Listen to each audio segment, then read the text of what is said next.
दोस्तों, ये बात तो विश्व प्रसिद्ध है कि बिना गानों के हमारी बॉलीवुड मूवी बन ही नहीं सकती। मूवी चाहे प्रेम पर आधारित हो या नफरत पर, देशभक्ति की हो या अंडरवर्ल्ड की, मूवी में चाहे हीरो हीरोइन गूंगे बहरे ही क्यों ना हो, गानों का स्थान खोज ही लिया जाता है। हमारे बॉलीवुड के फिल्मी तरानों में हमारे देश की संस्कृति के रंग भी दिखते हैं, चाहे वो रंग होली के हों, दिवाली के हों या 15 अगस्त पर चलने वाले देशभक्ति के तराने, सबके लिए बराबर जगह है।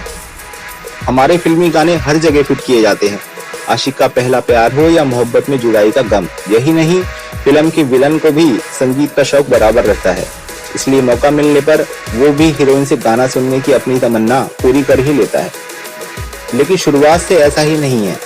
बोलने वाली पहली फिल्म आलम आरा से भी पहले फिल्मों में संगीत का इस्तेमाल किया जाता था, लेकिन उस समय फिल्म को पर्दे पर चलाने के साथ दृश्य के हिसाब से वहीं बैठे कलाकार हारमोनियम, तबला और सारंगी बजाते और हॉल में बैठे दर्शक संगीत का आनंद लेते।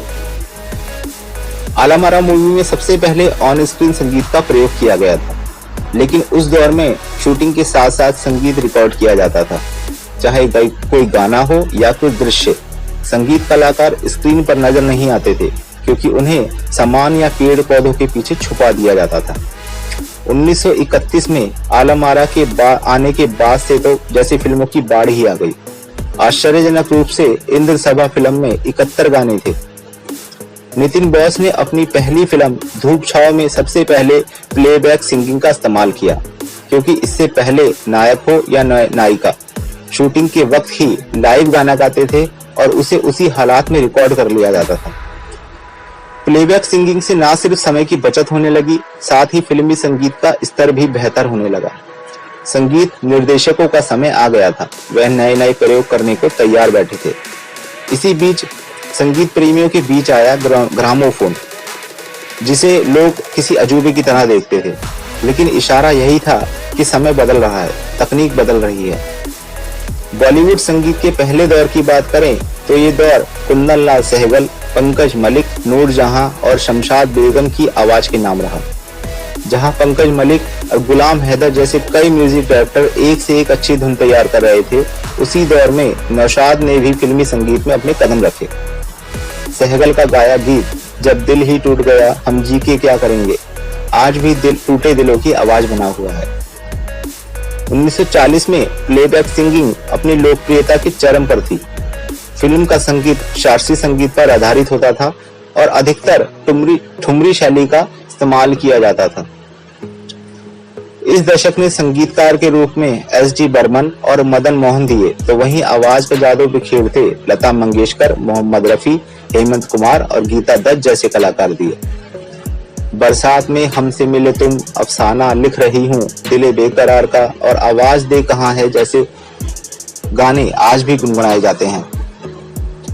1950 के दशक का फिल्मी संगीत कुछ अचंभित करने वाला था, क्योंकि जब तक ब्रिटिशर्स रहे पश्चिमी सभ्यता का विरोध हुआ, लेकिन उनके जाने के बाद समाज के साथ ही फिल्मी संगीत भी पश्चिमी शैली से प्रभावित दिखा। फिल्मी संगीत में पारंपरिक वाद्य यंत्रों की जगह गिटार, बैंजो, वायलिन, पियानो और हारमोनिका जैसे वाद्य यंत्रों का इस्तेमाल किया जाने लगा। यह दौर था शंकर जयकिशन और लक्ष्मीकांत प्यारेलाल की जोड़ियों का। इस दौर के मशहूर गाने आवारा हूँ, ए दिल है मुश्किल जीना यहाँ, एक लड़की भीगी भागी सी या इना मीना डी का आखिर किसने नहीं सुने होंगे। 1960 के दशक की बात करें तो यह दौर था बॉलीवुड संगीत के सबसे बड़े नाम आर.डी. बर्मन का, और उनका साथ दिया देश का सबसे ज्यादा प्यार पाने वाले गायक किशोर कुमार ने। इस दौर में पश्चिमी शैली अपने चरम पर थी। फिल्मों में डिस्को और कैबरे सॉन्ग्स का प्रयोग होने लगा था, जिससे जैज और रॉक एंड रोल संगीत का खुलकर इस्तेमाल हो रहा था। फिल्मी संगीत अब अपनी आकर्षक धुनों और तेज संगीत से दिलों की धड़कन बढ़ाने लगा था। शम्मी कपूर का चुलबुला अंदाज, राजेंद्र कुमार का संजीदा अभिनय और राजेश खन्ना का आशिकाना अंदाज, सभी के हिसाब से इस दशक में गानों का मेला लगा हुआ था।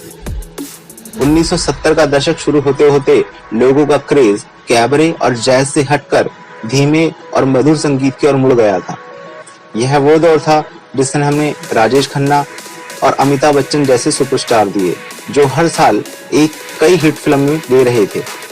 वहीं दूसरी तरफ मुमताज, हेमा मालिनी, जीनत अमान और रेखा अपना जलवा बिखेर रही थी। संगीतकारों में शंकर जयकिशन और लक्ष्मीकांत प्यारेलाल एक के बाद एक हिट दे रहे थे। 1980 के दशक की शुरुआत परवीन बॉबी और जीनत अमान के तरानों से हुई, जिसमें प्यार में दिल पे मार दे गोली और प्यार करने वाले प्यार करते हैं शान से गाने मशहूर थे। 1980 का दशक पार करते करते दर्शकों की रुचि तेज गानों से धीमे और सरल गानों में बदल चुकी थी। इस दौर का अंत आते आते कुमार शानू और उदित नारायण शीर्ष गायकों में शुमार किए जाने लगे थे। शुरुआत हुई खान कलाकारों की, कयामत से कयामत तक, मैंने प्यार किया, सनी की बेताब से, और दूसरी तरफ त्रिदेव, सागर और मिस्टर इंडिया जैसी अनगिनत फिल्में। 1990 का दशक तीन खान, आमिर खान, शाहरुख खान और सलमान खान के साथ माधुरी और करिश्मा का था। इस समय के गानों में शादियां थी, खुली छेड़खानी थी, तो दूसरी तरफ शाहरुख खान का पागलपन की हद तक प्यार था। एक तरफ माधुरी की धक धक थी, तो दूसरी तरफ रवीना का अलग अंदाज, तो चीज बड़ी है मस्त मस्त। इस दशक के गाने पहले से ज्यादा खर्चीले हो गए थे। दूरदर्शन की निजी परिस्थितियों, वीसीआर और केबल के आने से बाजार पहले से बहुत बड़ा हो गया था। इसी दशक में साउथ की मूवीज ने बॉलीवुड के बाजार में पकड़ बनाना शुरू कर दिया था। इसमें सबसे बड़ा कारण उनके डिजिटल साउंड वाले म्यूजिक का था।